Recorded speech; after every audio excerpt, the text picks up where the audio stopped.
If you ever hear someone whisper your name from an abandoned house, don't answer, because that's exactly what I did, and I almost never made it out alive. My name is Ethan Carter. I'm a freelance photographer from Portland, Oregon. I spend my life exploring abandoned places, old hospitals, forgotten churches, empty hotels. I've never believed in ghosts. I believed every mystery had an explanation. Until one rainy Tuesday, everything changed. I received an email. No sender. No subject. Just one sentence. The Whispering House is waiting for you. Attached was an old photograph. An abandoned Victorian mansion, hidden deep inside a forest. At first, it looked like any other haunted house. Then I noticed something, written across the front door, in faded red paint. My name, Ethan Carter. I had never been there. I had never seen that house before. So, how did it know who I was? Most people would have deleted the email. I packed my camera instead. 3 hours later, I reached Black Pine Forest. The deeper I drove, the quieter everything became.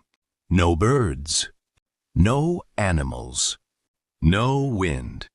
Even my phone lost its signal. Then I saw it, standing alone, at the end of a broken dirt road. The Whispering House. It looked older than time itself. Broken windows, rotting wood, dead trees reaching toward the sky. Rain fell harder. Lightning flashed above the roof. Every part of my body told me to leave. But curiosity is a dangerous thing. I walked toward the front gate. It slowly opened. By itself. I never touched it. I should have turned around. Instead, I walked inside.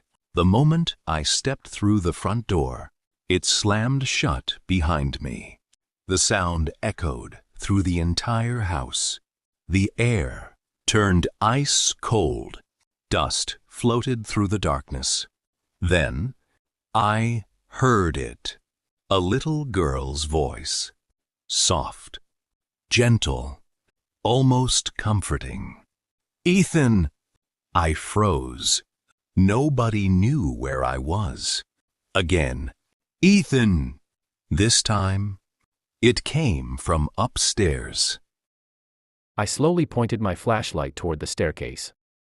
The voice stopped. For a moment, the house was completely silent. Then, tiny wet footprints appeared on the wooden floor. One. Then another. Then another. As if an invisible child was walking upstairs. I should have run. Instead, I followed them. Every step made the old stairs creak beneath my feet. The temperature dropped even lower. My breath turned into white mist. Halfway up the stairs, I heard laughter. A little girl's laughter. Soft. Slow. And far too close. I reached the second floor. The hallway stretched into darkness.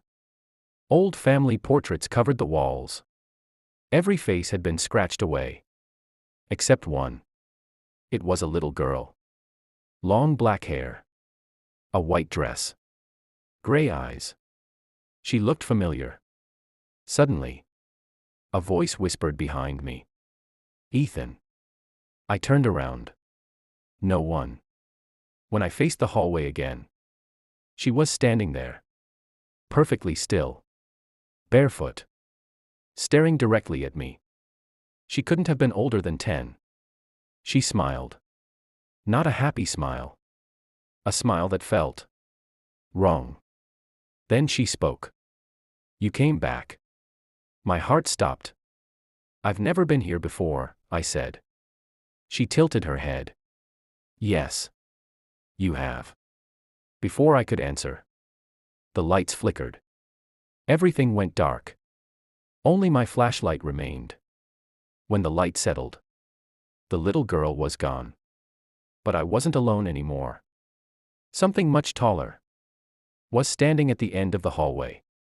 It had no face, no mouth, only two glowing white eyes, watching me, without moving, without blinking.